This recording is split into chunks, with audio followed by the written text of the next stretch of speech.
Hi friends, market all time ഹൈയിലെത്തുമ്പോൾ smart investors അവരുടെ ഹോൾഡിങ്സിലുള്ള സ്റ്റോക്കുകൾ സെൽ ചെയ്ത് പ്രോഫിറ്റ് എടുക്കുന്നത് സ്വാഭാവികമാണ്.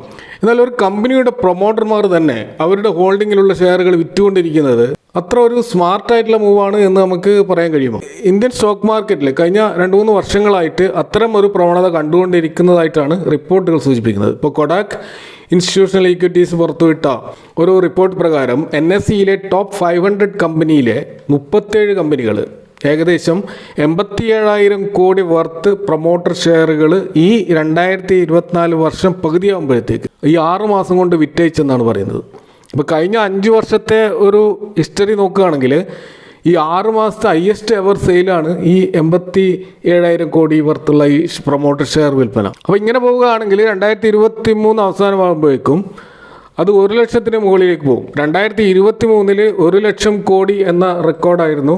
അതാണ് ഈ 2024 ബ്രേക്ക് ചെയ്യാൻ പോകുന്നത് എന്ന് ഉറപ്പാണ്. അപ്പോൾ കഴിഞ്ഞ 5 വർഷത്തെ ഈ പ്രൊമോട്ടർ സെല്ലിങ്ങിൻ്റെ ഒരു ഡാറ്റ പരിശോധിച്ചാൽ 2019 അത് 24,000 കോടിയായിരുന്നു, 2020 52,000 കോടിയായിരുന്നു, 2021 അത് 37,000 കോടിയായിട്ട് വീണ്ടും താഴ്ന്നു, 2022 അത് 42,000 കോടിയായിട്ട് ഉയർന്നു.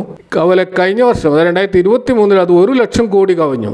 അപ്പോൾ എന്തായിരിക്കും ഇങ്ങനെ ഈ പ്രൊമോട്ടേഴ്സ് അവരുടെ ഷെയറുകൾ വിറ്റഴിക്കുന്നതിൻ്റെ കാരണം? അപ്പോൾ ഇത് മാർക്കറ്റ് ഹൈ ആയതുകൊണ്ട് മാത്രമായിരിക്കണമെന്നില്ല, അത് ഒരു കാരണമാവാം. രണ്ടാമത്തത് ബിസിനസ് എക്സ്പാൻഷൻ്റെ ഭാഗമായിട്ട് അവർ ഫണ്ട് കണ്ടെത്താൻ വേണ്ടി ഇങ്ങനെ ചെയ്യാം. അല്ലെങ്കിൽ പ്രൊമോട്ടർ ഹോൾഡിംഗ് 75% കൂടാൻ പാടില്ല എന്ന ഒരു നിയമം സെബി ഉള്ളതുകൊണ്ട് സ്വാഭാവികമായിട്ട് 75% കൂടുതലുള്ള ഷെയറുകൾ കമ്പനികൾ വിറ്റഴിക്കാറുണ്ട്.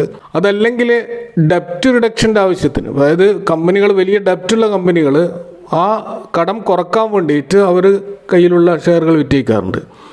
മറ്റൊന്ന് പ്രൊമോട്ടേഴ്സിൻ്റെ ഫാമിലി അവർ ചെയ്യുന്ന അഡ്ജസ്റ്റ്മെൻറ്റ്, പേഴ്സണലായിട്ടുള്ള പ്രശ്നങ്ങൾ അല്ലെങ്കിൽ പ്രൊമോട്ടേഴ്സിൻ്റെ മറ്റ് ഇൻട്രസ്റ്റുകൾ അവർ അതിനുവേണ്ടി പണം കണ്ടെത്തുന്നതിനൊക്കെ വേണ്ടിയിട്ട് അവർ സ്വാഭാവികമായിട്ടും പ്രൊമോട്ടർ ഹോൾഡിംഗ് വിറ്റഴിച്ചേക്കാം. അങ്ങനെയല്ലാതെ വീക്ക് കമ്പനി ആണെങ്കിൽ ചിലപ്പോൾ ആ കമ്പനിക്ക് അവരുടെ ബിസിനസ്സിൽ കോൺഫിഡൻസ് ഇല്ലാത്തതിൻ്റെ പേരിൽ ഭാവിയിൽ ഫ്യൂച്ചറിൽ വലിയ സാധ്യതയൊന്നുമില്ല എന്ന് കണ്ടെത്തിയതിനാൽ സ്റ്റോക്കുകൾ വിറ്റഴിക്കുന്നുണ്ടാവാം. അപ്പോൾ ഇങ്ങനെ പല കാരണങ്ങൾ കൊണ്ട് വിറ്റഴിക്കാം. അപ്പോൾ ഈ വിറ്റഴിക്കുന്ന പ്രൊമോട്ടർമാരിൽ പ്രൈവറ്റ് ഈക്വിറ്റി ആയിട്ടുള്ള ഹോൾഡിംഗ് ഉള്ളവരുണ്ട്, കൂടാതെ വെഞ്ചർ ക്യാപിറ്റൽ ഇൻവെസ്റ്റേഴ്സും ഉണ്ട്. ഈ വെഞ്ചർ ക്യാപിറ്റൽ ഇൻവെസ്റ്റേഴ്സ് എന്ന് പറഞ്ഞാൽ അവർ പ്രൊമോട്ടർമാരല്ലെങ്കിലും പ്രൊമോട്ടർമാരെ പോലെ തന്നെ ഹോൾഡിംഗ് ഉള്ളവരാണ്. അപ്പോൾ ഇവർ ഈ വിറ്റഴിക്കുന്നത് പ്രൈമറി മാർക്കറ്റിൽ മാത്രമല്ല സെക്കൻഡറി മാർക്കറ്റിലും വിറ്റഴിക്കുന്നുണ്ട്. അപ്പോൾ പ്രൈമറി മാർക്കറ്റ് കൊണ്ട് നമ്മൾ ഉദ്ദേശിക്കുന്ന IPO പോലെയുള്ള അനൗൺസ്മെൻറ്റുകളിലൂടെ ഉള്ള വിൽപ്പനയാണ്.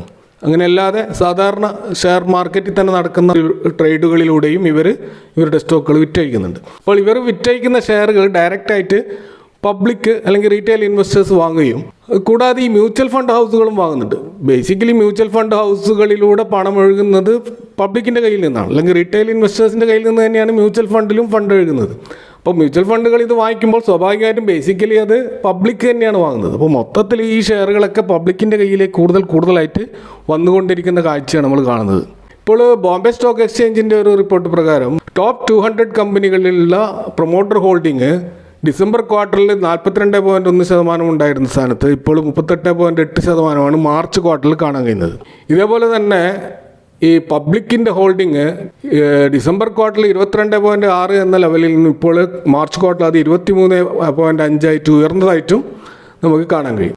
മറ്റൊരു കാര്യം റിപ്പോർട്ടുകൾ സൂചിപ്പിക്കുന്നത് ഫോറിൻ പോർട്ട്ഫോളിയോ ഇൻവെസ്റ്റേഴ്സിൻ്റെ ഹോൾഡിങ് 21.4% നിന്നും 20.5% കുറഞ്ഞതായിട്ടും നമുക്ക് കാണാൻ കഴിയുന്നുണ്ട്. പ്രൊമോട്ടർ ഹോൾഡിങ് പ്രൊമോട്ടർമാർ കുറച്ചുകൊണ്ടിരിക്കുന്ന സാഹചര്യത്തിൽ ചില കമ്പനികൾ പ്രൊമോട്ടർ ഹോൾഡിംഗ് വർദ്ധിപ്പിച്ചുകൊണ്ടും ഇരിക്കുന്നുണ്ട്. അപ്പോൾ അത്തരത്തിൽ പ്രൊമോട്ടർ ഹോൾഡിംഗ് വർദ്ധിപ്പിച്ച ഒരു കമ്പനിയെക്കുറിച്ചാണ് ഈ വീഡിയോയിൽ ചർച്ച ചെയ്യുന്നത്. അതിൻ്റെ ഏറ്റവും കൗതുകകരമായ കാര്യം ഒരു PSU കമ്പനിയാണ് ഇങ്ങനെ അതിൻ്റെ പ്രൊമോട്ടർ ഹോൾഡിംഗ് വർദ്ധിപ്പിച്ചുകൊണ്ടിരിക്കുന്നത്. അപ്പോൾ ആ സ്റ്റോക്കിനെ കുറിച്ച് നമുക്ക് ഈ വീഡിയോയിൽ സംസാരിക്കാം. R4iയിലേക്ക് എല്ലാവർക്കും സ്വാഗതം. അപ്പോൾ IFCI ലിമിറ്റഡ് എന്ന് പറയുന്ന മുമ്പ് അത് industrial finance corporation of India എന്നറിയപ്പെട്ട ഈ ഒരു സ്റ്റോക്കിനെ കുറിച്ചാണ് നമ്മളിവിടെ സംസാരിക്കുന്നത്. ഇത് ഇന്ത്യ ഗവൺമെൻറ് ഓൺ ചെയ്യുന്ന ഒരു നോൺ ബാങ്കിങ് ഫിനാൻസ് കമ്പനിയാണ്. ലോങ് ടേം ഫിനാൻസ്, പ്രത്യേകിച്ച് ഇൻഡസ്ട്രിയൽ സെക്ടറുകളിൽ വ്യാവസായിക രംഗത്തുള്ള കമ്പനികൾക്ക് ഫൈനാൻസ് സപ്പോർട്ട് നൽകുന്ന ഒരു നോൺ ബാങ്കിങ് ഫിനാൻസ് കമ്പനിയാണ് IFCI. അപ്പോൾ ഈ സ്റ്റോക്കിൻ്റെ പ്രൊമോട്ടർ ഹോൾഡിംഗ് നമ്മൾ നോക്കുക. അതിൻ്റെ പ്രൊമോട്ടേഴ്സ് ഇവിടെ കാണാൻ കഴിയും. അത് പ്രസിഡന്റ് ഓഫ് ഇന്ത്യ ആണ്, ഇന്ത്യൻ പ്രസിഡൻ്റാണ് ഇതിൻ്റെ പ്രൊമോട്ടർ. അതായത് ഇതൊരു PSU കമ്പനിയാണെന്ന് ക്ലിയർ ആണ്. ഇതിൻ്റെ ഒരു പ്രൊമോട്ടർ ഹോൾഡിങ് 2017 55.53%. അവിടെ നിന്ന് നേരിയ തോതിലുള്ള ഒരു വർധന കാണിച്ചുകൊണ്ട് 2020 56.42 എന്ന ലെവലിൽ നമുക്ക് കാണാൻ കഴിയും. അല്ല 2021 അത് 61.02 എന്ന ലെവലിൽ ഉയർന്നതായിട്ട് കാണാം. അത് പിന്നെയും വർദ്ധിച്ചിട്ട് അവസാനം 2023 അത് 66.35 എന്ന ലെവലിലേക്ക് ഉയർന്നതായിട്ടും കാണാം. ഏറ്റവും ഒടുവിലത്തെ 2024 മാർച്ച് ക്വാർട്ടറിൽ അത് 70.32 ഉയർന്നതായിട്ടും, അത് ഈ കഴിഞ്ഞ ഏപ്രിൽ മാസം റിപ്പോർട്ട് ചെയ്ത പ്രകാരം അത് 71.72% ഉയർന്നതായിട്ട് കാണാം. അപ്പോൾ ഇതൊരു അപൂർവ സംഭവമാണ്. സാധാരണ PSU സ്റ്റോക്കുകളാണ് അവരുടെ പ്രൊമോട്ടർ ഹോൾഡിംഗ് വിറ്റഴിക്കാറുള്ളത്. അപ്പോൾ ഇവിടെ അങ്ങനെ ഒരു PSU കമ്പനി അതിൻ്റെ പ്രൊമോട്ടർ ഹോൾഡിംഗ് ഇൻക്രീസ് ചെയ്യുകയാണ് ചെയ്യുന്നത്. അപ്പോൾ ഇതൊരു വിചിത്രമായൊരു കാഴ്ചയാണ്. ഈ ഒരു സ്റ്റോക്കിൽ പ്രൊമോട്ടേഴ്സ് അവരുടെ ഹോൾഡിംഗ് ഇൻക്രീസ് ചെയ്യുമ്പോൾ അവിടെ അത് വിൽക്കുന്നത് ഫോറിൻ ഇൻവെസ്റ്റേഴ്സും ഡൊമസ്റ്റിക് ഇൻവെസ്റ്റേഴ്സുമാണ്. അപ്പോൾ ആ DIIസിൻ്റെയും FIIസിൻ്റെയും ഷെയർ ഹോൾഡിംഗ് പാറ്റേൺ നോക്കിക്കഴിഞ്ഞാൽ നമുക്കത് ക്ലിയർ ആയിട്ട് മനസ്സിലാവും. അവരുടെ ഹോൾഡിംഗ് കുറഞ്ഞു വന്നതായിട്ട് കാണാം. അപ്പോൾ ഈ സ്റ്റോക്കിൻ്റെ ഒരു പെർഫോമൻസ് നോക്കിക്കഴിഞ്ഞാൽ എന്തുകൊണ്ടാണ് ഫോറിൻ ഇൻവെസ്റ്റേഴ്സും ഡൊമസ്റ്റിക് ഇൻവെസ്റ്റേഴ്സും ഇത് സെല്ല് ചെയ്യാനുള്ള കാരണമെന്നും എന്തുകൊണ്ടാണ് ഗവൺമെൻറ് അത് വാങ്ങിയതും എന്നുള്ളത് നമുക്ക് ക്ലിയർ ആയിട്ട് മനസ്സിലാവും.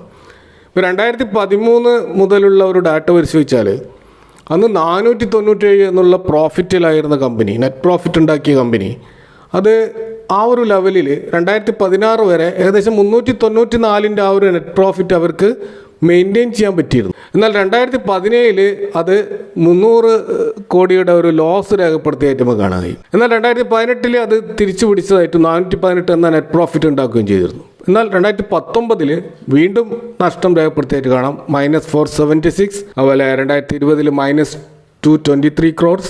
അതുപോലെ 2021 1912 കോടിയുടെ നഷ്ടം, 2022 1761 കോടിയുടെ നഷ്ടം, 2023 120 കോടിയുടെ നഷ്ടം. അപ്പോൾ ഇങ്ങനെ തുടർച്ചയായിട്ട് 5 വർഷങ്ങളിൽ നഷ്ടങ്ങൾ രേഖപ്പെടുത്തിയ ഒരു കമ്പനിയായിട്ട് നമുക്കിത് കാണാൻ കഴിയും. എന്നാൽ 2024 241 കോടിയുടെ പ്രോഫിറ്റ് രേഖപ്പെടുത്തിക്കൊണ്ട് വമ്പിച്ചൊരു തിരിച്ചുവരവ് നടത്തിയതായിട്ട് നമുക്ക് കാണാൻ കഴിയും. അപ്പോൾ സ്റ്റോക്കിൻ്റെ പ്രൈസ് ഹിസ്റ്ററി നോക്കിക്കഴിഞ്ഞാൽ 2008 121 എന്ന ഓൾ ടൈം ഹൈ ക്രിയേറ്റ് ചെയ്തതിന് ശേഷം ഈ സ്റ്റോക്ക് പിന്നീട് 40 രൂപയിലേക്ക് കൂപ്പുകുത്തിയതായി കാണാം.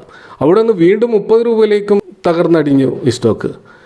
അപ്പോൾ സ്റ്റോക്കിൻ്റെ ബിസിനസ് ഗ്രോത്ത് ആ കാലഘട്ടത്തിൽ ഉണ്ടായിരുന്നില്ലെന്ന് മാത്രമല്ല, തുടർച്ചയായി നഷ്ടങ്ങൾ രേഖപ്പെടുത്താൻ തുടങ്ങിയപ്പോൾ ഏകദേശം 2020 ആയപ്പോഴേക്കും സ്റ്റോക്കിൽ നിന്നും ഇൻസ്റ്റിറ്റ്യൂഷൻസ് പൂർണ്ണമായിട്ടും വിൽപ്പന തുടങ്ങി. സ്വാഭാവികമായിട്ടും അവരുടെ കയ്യിൽ ധാരാളം സ്റ്റോക്ക് ഉള്ളതുകൊണ്ട് അതിൻ്റെ വാങ്ങാൻ ആളില്ലാത്തത് കൊണ്ടായിരിക്കാം വർഷങ്ങളെടുത്താണ് അവർ അത് വിറ്റഴിച്ചത്. അപ്പോൾ ഈ സ്റ്റോക്കുകൾ ചെറിയ പ്രൈസിൽ തന്നെ, അതുകൊണ്ട് തന്നെ സർക്കാരിന് ഇത് വാങ്ങിക്കൂട്ടാൻ പറ്റി. അപ്പോൾ കമ്പനിയുടെ പ്രോഫിറ്റിലാകാനുള്ള പ്ലാനുകൾ സർക്കാർ പ്ലാൻ ചെയ്യുന്നുണ്ടായിരിക്കാം. അപ്പോൾ അത് സർക്കാരിന് അതറിയാമായിരിക്കും, അതുകൊണ്ടായിരിക്കും അവരിത് വാങ്ങിക്കൂട്ടിയത്. ഇപ്പോൾ ഈ സ്റ്റോക്കിൻ്റെ കഴിഞ്ഞ ഒരു വർഷത്തെ ഹൈയും ലോയും നോക്കുകയാണെങ്കിൽ 52 വീക്ക് ഹൈ 79ഉം ലോ 12.4 ആണ്. അപ്പോൾ ഇതിൻ്റെ ലോ ക്രിയേറ്റ് ചെയ്ത് 12 രൂപയാണ്. അപ്പോൾ ഈ 12 രൂപയിൽ ഉണ്ടായിരുന്നപ്പോൾ ഈ സ്റ്റോക്ക് ഇങ്ങനെ ഒരു 74 രൂപയിലേക്ക്, അല്ലെങ്കിൽ ഈ ഒരു റാലി ഈ സ്റ്റോക്കിൽ നടക്കുമെന്ന് ആർക്കും അറിയില്ലായിരുന്നു. അപ്പോൾ അതായത് 12 മാസം മുമ്പ് വരെ പ്രൊമോട്ടേഴ്സിനൊഴിച്ച് ആർക്കും ഇതറിയില്ലായിരുന്നു എന്നതാണ് സത്യം. അപ്പോൾ 2023 സെപ്റ്റംബറിലാണ്, ആ ക്വാർട്ടറിലാണ് എല്ലാവരും ഞെട്ടിച്ചുകൊണ്ടുള്ള ഒരു പ്രോഫിറ്റ് ഈ കമ്പനി റിപ്പോർട്ട് ചെയ്തത്. 174 കോടിയുടെ നെറ്റ് പ്രോഫിറ്റാണ് കഴിഞ്ഞ 2023 സെപ്റ്റംബർ ക്വാർട്ടറിൽ റിപ്പോർട്ട് ചെയ്തത്. അപ്പോൾ പിന്നീട് സ്റ്റോക്ക് മുന്നോട്ട് പോയി റാലി ആരംഭിച്ചു. എന്നാൽ ഡിസംബർ ക്വാർട്ടറിൽ ഈ റിസൾട്ട് 174 നിന്ന് 39 കോടിയായി കുറഞ്ഞപ്പോൾ സ്റ്റോക്ക് വീണ്ടും താഴോട്ട് പോയതായി കാണാം. അപ്പോൾ ഏറ്റവും ഒടുവിലെ മാർച്ച് ക്വാർട്ടറിൽ ഇത് വീണ്ടും തിരിച്ചു പിടിച്ചതായിട്ട് നമുക്ക് കാണാൻ കഴിയും. ഇപ്പോൾ ക്വാർട്ടറിൽ ഇയർ ഓൺ ഇയർ സെയിൽസ് കാണിക്കുന്നത് 46% വർധനവും, ഇയർ ഓൺ ഇയർ പ്രോഫിറ്റിൽ 155% വർധനവും ഈ സ്റ്റോക്കിൽ നമുക്ക് കാണാൻ കഴിയും. കൂടാതെ ക്വാർട്ടർ ഓൺ ക്വാർട്ടർ സെയിൽസിൽ 33% വർധനവും, ക്വാർട്ടർ ഓൺ ക്വാർട്ടർ പ്രോഫിറ്റിൽ 300% വർധനവും ഈ സ്റ്റോക്കിൽ നമുക്ക് കാണാൻ കഴിയും. അപ്പോൾ ഇങ്ങനെയുള്ള ഒരു ശക്തമായ പ്രോഫിറ്റ് റിപ്പോർട്ട് ചെയ്തതിന് ശേഷമാണ് ഈ സ്റ്റോക്ക് 479% ഒരു റിട്ടേൺ കഴിഞ്ഞ ഒരു വർഷം നൽകിയത്. അപ്പോൾ അതൊരു വമ്പിച്ചൊരു മൾട്ടി ബാഗർ സ്റ്റോക്കായിട്ട് ഇത് മാറുകയായിരുന്നു. അപ്പോൾ സ്റ്റോക്കിൻ്റെ PE ഇപ്പോൾ നോക്കിക്കഴിഞ്ഞാൽ അത് 188 എന്നുള്ള ഒരു എക്സ്ട്രാ ഓർഡിനറി PE റേഷ്യോ ആണ് നമുക്ക് കാണാൻ കഴിയും. കൂടാതെ ഈ സ്റ്റോക്കിലുണ്ടായിട്ട് വോളിയം ഗ്രോത്ത് ഭയങ്കരമാണ്. അപ്പോൾ അതായത് ആവറേജ് വോളിയം ഒരു മാസത്തെ ഏകദേശം 4 കോടിയായിരുന്നു. അതുപോലെ ആവറേജ് വോളിയം 1 ഇയറിൻ്റെ ഏകദേശം അതേ 4 കോടി എന്നുള്ള റേഞ്ചിലായിരുന്നു ഉണ്ടായിരുന്നത്.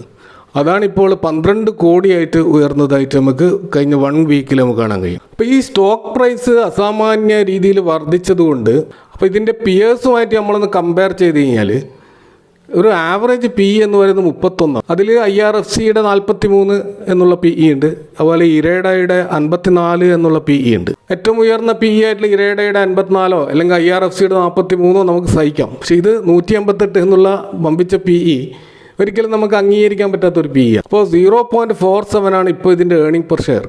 0.47 മാത്രമാണ് ഏർണിംഗ് പെർ ഷെയർ.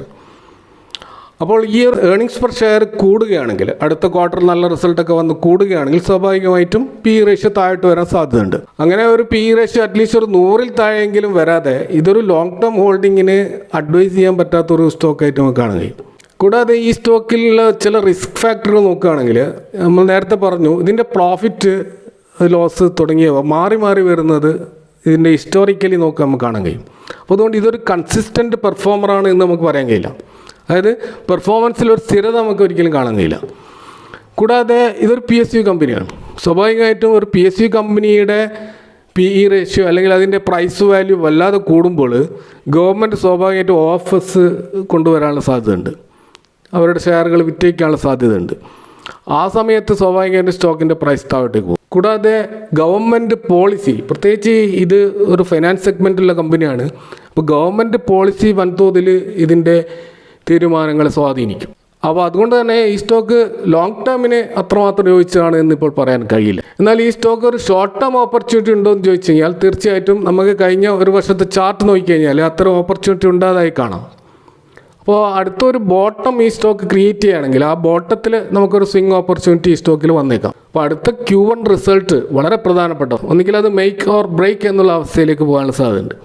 കാരണം റിസൾട്ട് മോശമായാൽ തീർച്ചയായും ബോട്ടം ക്രിയേറ്റ് ചെയ്യാൻ സാധ്യതയുണ്ട്.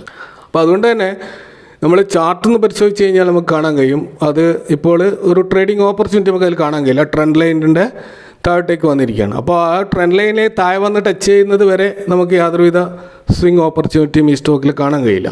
അപ്പോൾ നിങ്ങൾ കൂടുതൽ ഡീറ്റെയിൽ ആയിട്ടുള്ള ടെക്നിക്കൽ അനാലിസിസ് നടത്തിക്കൊണ്ട് മാത്രമേ ഈ സ്റ്റോക്കിൽ എൻ്റർ ചെയ്യാൻ പാടുള്ളൂ. 71 എന്നുള്ള സപ്പോർട്ടിലൊക്കെ വരികയാണെങ്കിൽ ഈ സ്റ്റോക്കിൽ ചിലപ്പോൾ ഒരു ഓപ്പർച്യൂണിറ്റി ഉണ്ടായേക്കാം. അപ്പോൾ thank you for watching. See you next time with another video.